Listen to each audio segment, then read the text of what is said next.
At ayun na nga, mga nubuets! Siyempre kasama na naman natin yung mga usual suspects natin. Si Daddy Siklista at saka si Papa Jesus dyan. Pero itong ride natin na ngayon, medyo short ride lang to. Akit lang kami somewhere. Hindi, akit kami tak-tak. Doon sa hindi pinupuntahan ng Oo, nagbabike. tama. Yung lugar na hindi pinupuntahan ng mga nagbabike. Doon tayo sa konting tao. Wala masyadong bikers. Tsaka bawal magkape doon. Bawal magkape. Walang kape doon. Yun nga, akit kami ng tak-tak kasi wala na. Hindi ko pa alam, hindi pa ako nakakapag-bike papunta doon eh. Tumambay doon sa tambayan ng mga siklista doon. Kaya tingnan natin, ano bang meron doon? Gusto ko ding malaman. Bakit gusto nilang pumunta doon?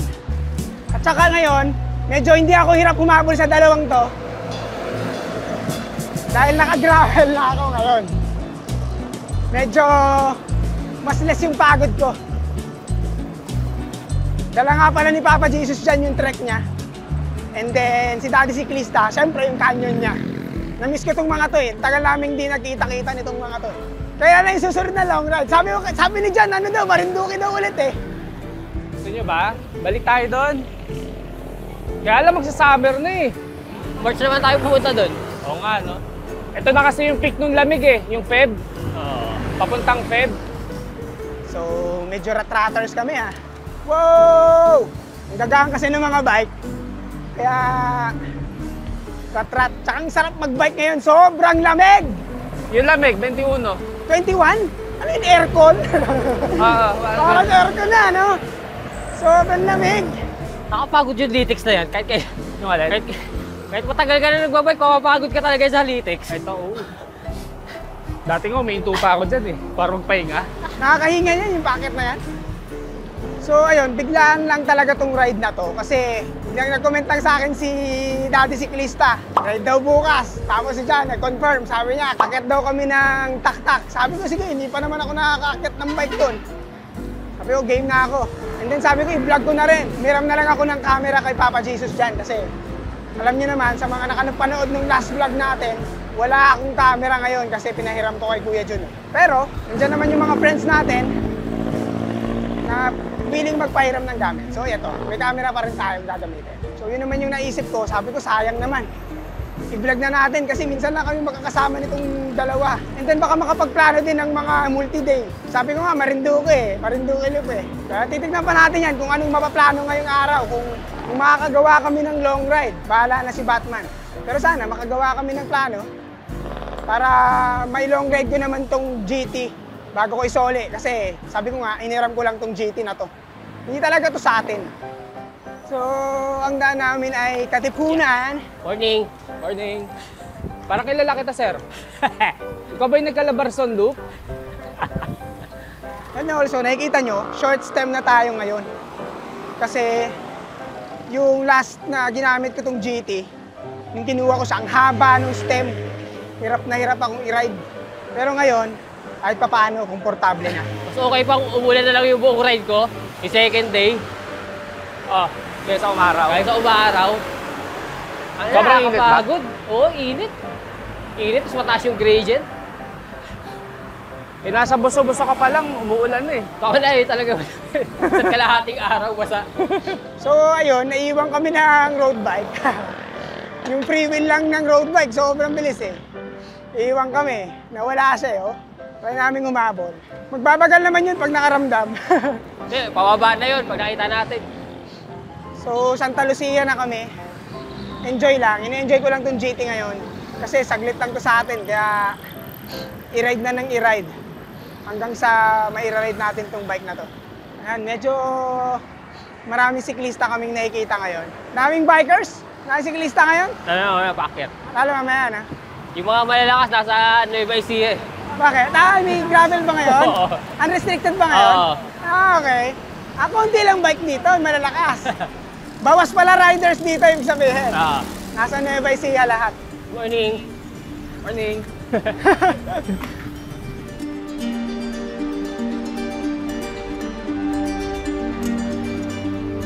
So yan, ito na yung simula nung ahon.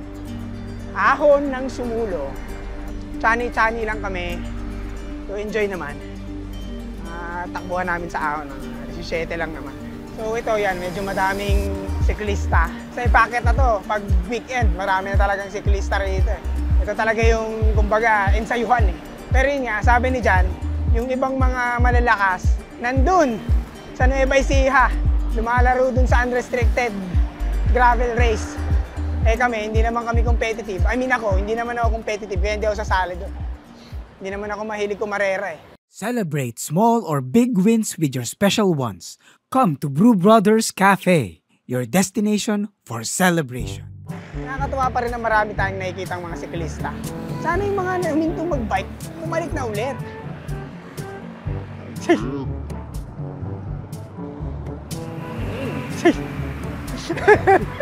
Morning!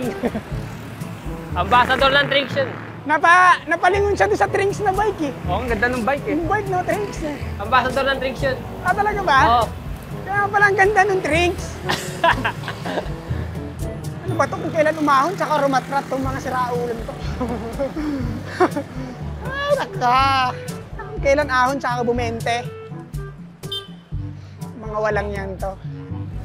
So yan, dito medyo recovery na. Ay, nakakahingal. Dito talaga yung ensayuhan eh, kasi ahon eh. Pero, yan, may mga recovery naman na ganito. Usually, nandito huminto yung mga siklista eh. Kasi pahinga, tulad ng mga yan, eh, itong mga kasama ko, walang balak magpahinga. Pahinga daw is for the week, sabi nila eh. Pero kung ako, gusto ko nang magpahinga. Pero todo na natin. Doon na tayo magpahinga sa taas.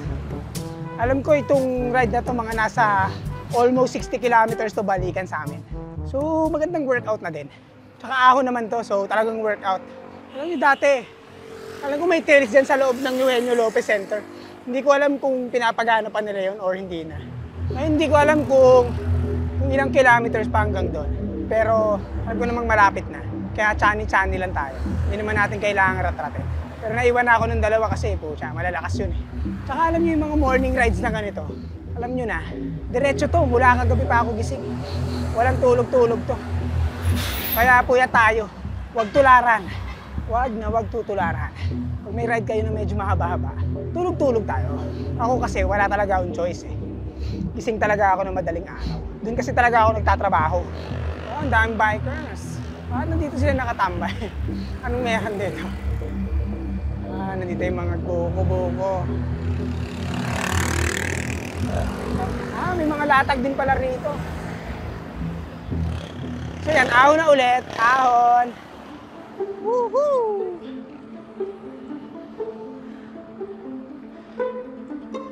Last na. Naalala ko last na akyat ko dito, events.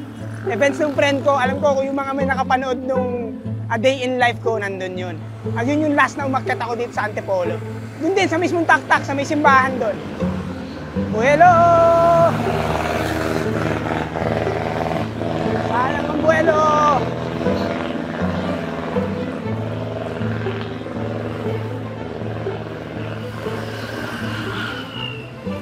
Buelo!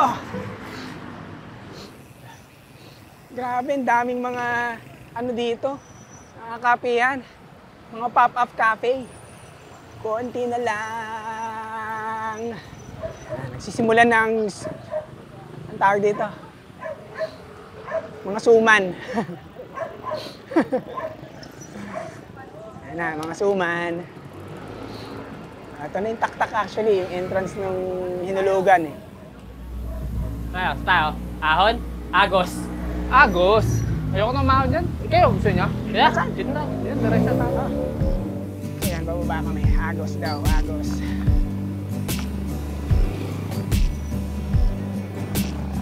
Mamaya ahon to. Aahunin namin to later. Pero mas maraming lusong at least pauwi.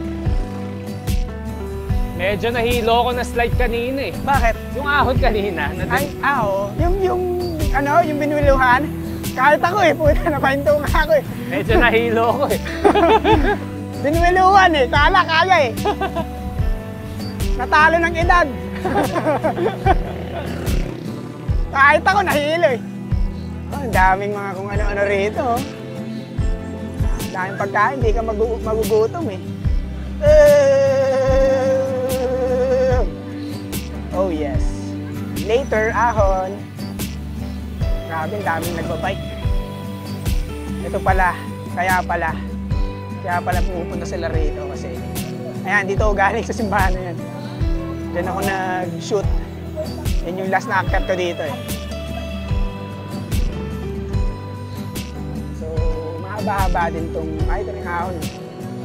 Ahon coffee. May agos pala, agos pala. Ahon ako ng ahon, agos nga pala. Agos nga, oo. Yung ahon nandun eh. Iba nga pala yun. This video is brought to you by Pretty Petty the Podcast, ang podcast na nagbibigay opinyon na hindi nyo naman hinihingi. Kung gusto mong matawa at matuto, punta ka lang sa description for the Spotify link. Uy, may nagbalik oh. Kala ko wala ka na eh. Nagbalik ka na ah. Miss ka namin eh. So, ayan. Kakape muna kami sa Agos. Agos. Thank you, sir. Ano yan? Tropa ni Jojo yan. Kaya lagi yan dito. Coffee lang po available, sir. Ice na lang po. Ice. Ice na brood? Hindi ka makapag-decide ah.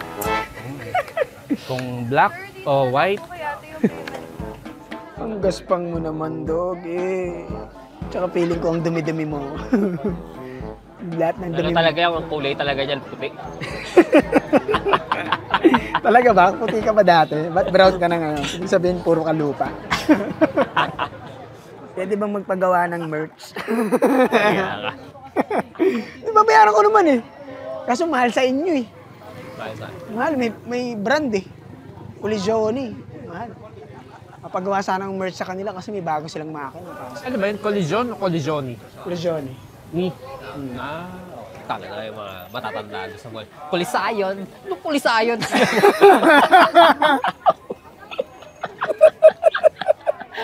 Anyway, yan. Kape-kape. Ano to? Spanish latte. Yung sa'yo? Salted caramel. Salted caramel. Yung sa akin, syempre, ang makapangyarihang hazelnut coffee. Lagi yan. Kahit sa bahay yan ang kape ko, hazelnut coffee. So, yan. Baklasa na ulit. Gugora na kami. Ahon na kami ulit. Yan lusog. Mamaya. Sandaan natin. Dito ulit. Babalikan tayo. Ah, Ito yung sinasabi kong simbahan. Madalas ako mag-shoot dyan. So, yung day in life ko, nandyan ako noon. Sa church na yan. Kaso gabi na yun eh. Grabe, ang daming tindahan dito. Hindi ka magugutom eh. Puro pagkain eh. So, dito talagang yung community ng cycling eh medyo matindi. Nandito lahat ng mga nagbabike talaga. Ibang bikes. Walang discrimination. Mountain bike, road bike, gravel bike, folding, velos. Dito lahat. So, ayun, short ride lang talaga to. So, wala naman talaga kaming matinding conversation. And then, nag-usap kami doon. Hindi ko alam kung may naplano ba kaming long ride or wala. Pero feeling ko baka magmarinduque kami. Pero marami pa silang iniisip. Sabi nila baka daw magdinggalan. Parang ako gusto kong magmarinduque. Hindi ko pa kasi napupuntahan.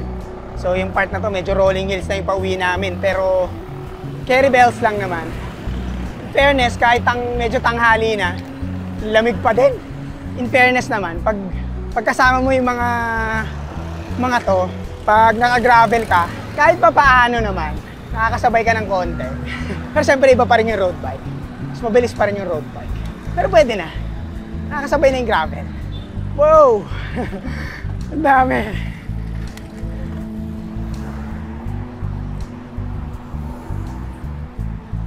Sabi ko din sa bata, ang taas na upuan mo. Oo nga, hirap na hirap siya. Ganun. Sumasayaw yung puwet eh. Minsan ang sarap din talaga nung ride ka lang ng konti, tapos kakapin lang kayo ng mga tropa. Sarap lang din ng ganun eh. Hindi naman kailangan harkuran yung takbuhan or harkuran yung pupuntahan. Simpleng lugar lang, tulad niya sa taktak. And then makakita ka ng mga familiar faces. And then syempre, yung kwentuhan. Yung kwentuhan talaga eh. Yun yung masaya eh. So yun nga, sa ngayon, puro itong gravel muna yung gagamitin natin dahil sabi ko nga, hiniram lang natin to and medyo limited yung time natin sa gravel na to. So sulitin natin yung mga panahon na nasa atin siya. So ayun, sabi ko nga, short ride lang to. Nag-vlog lang ako kasi na-miss ko tong mga to eh. So yun, dito ko na tatapusin to. Ako nga pala si Nat at kasama ko si Papa Jesus dyan at si Daddy Siklista na nagpapaalalang manatiling bike no babang buhay para tuloy-tuloy lang ang pasok ng Kalaman. Paalam! Trat-trat! So ayun, dadaan muna kaming Velocity. Titingin kami ng mga kung ano-ano doon. May tatanong daw si Daddy Siklista. Hindi ko alam kung ano pero malalaman natin. Yun lang, sarado. Masarap talaga sa linggo. Monday to Sat. Nga. Anong meron dito? Anong mga bike dito? Ano? Surly? Mumura. Mga way yung dulo. Surely, Ridley. Tsaka meron diyang hindi, 3, hindi 4. Limar.